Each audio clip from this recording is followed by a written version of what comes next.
free education. Limited free education. What do I mean? All the children in public schools are classified as poor, because now nobody wants to send their children to Saito. So when you are coming from Saito, automatically free education. But if your parents can pay 3,000, 5,000, 10,000 a term at Morning Star, Lincoln, or GIS, what shows that that parent cannot afford to pay the government fee, which is just around 2,000 Ghana cedis. In any case, whether you are rich or poor, because you are not starving and you ate and was able to write the BECE, please, feeding would never be free anywhere in this country. Rich or poor, free education or no free education, you will pay feeding fee. 2, Ghanaians are very, very poor when it comes to maintenance.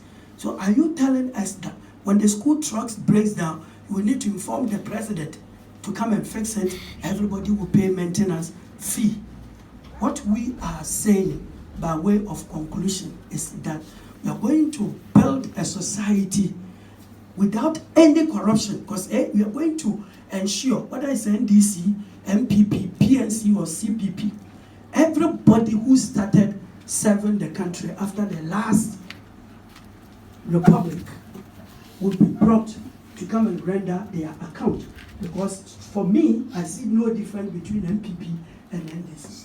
For me, I see that the two of them are at the very apex, helping each other. When you lose the election, you go and rest for 4 years or 8 years. And this one will purify the nation. And the next time, you come back. I don't see any difference between the two. And the two must be subjected to real, rigorous accounting system. And it can be done only by a third party, such as Peru.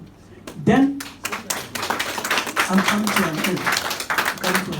Now, there will also be, lastly, there will be a strong constitutional reform.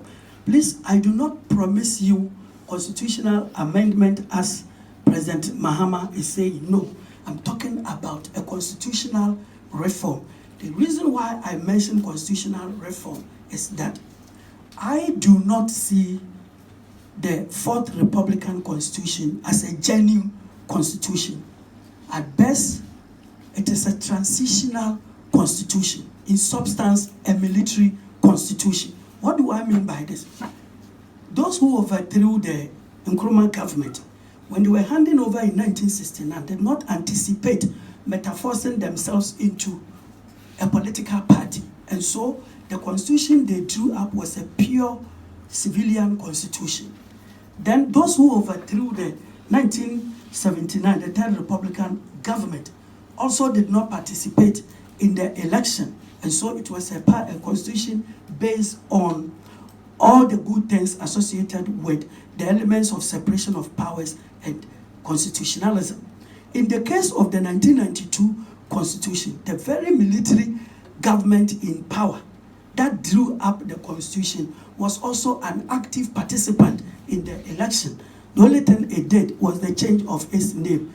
And so all that is found in the constitution is the very powers of a military dictator put in a constitution. And that is why the constitution of Ghana gives all the powers to the president. And in any African country where it is the president who appoints the chief justice, who appoints the chief of defense staff, who appoints the inspector general of police, who appoints the auditor general, and makes appointments to all the public entities, there is great injustice and the people suffer a lot. When we are in power, even the electoral commissioner will not be appointed by the president.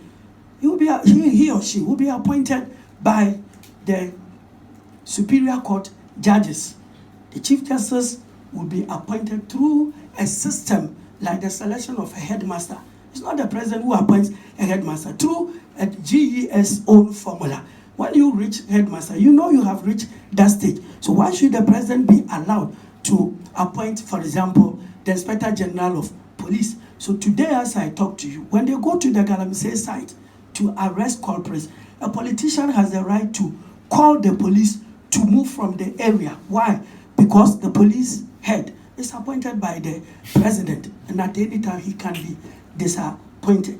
Lastly, I've said lastly many times. This one I don't want. Lastly, the Council of State, it will remain. But there will be a Council of State made up of only chiefs.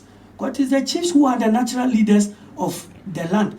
There is no part of Ghana which is called Ghana, which was not the land of a certain chief. So why do we craft a constitution called Fourth Republican Constitution and give them a house called National House of Chiefs or Regional House of Chiefs that go and stay there, and they haven't got any power to contribute to the political affairs of the country? I'm telling you today that when we come to power, chiefs will have power to play politics, teachers will have power to play politics, and chiefs will be the only personalities that will be found at the Council of State.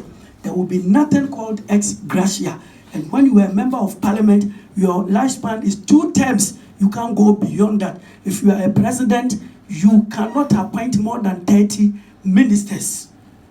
And you cannot appoint your ministers from parliament because there will be a strict separation of powers. And there will be no district chief executives because we've seen that they are only the godfathers of the parties in the region. The presiding member and assembly members who would be paid under our time would be those who would manage the district, not anybody called a district chief executive. Now the regions have even been broken down into smaller units, and so the regional minister should be able to take the oversight responsibility of the region under him.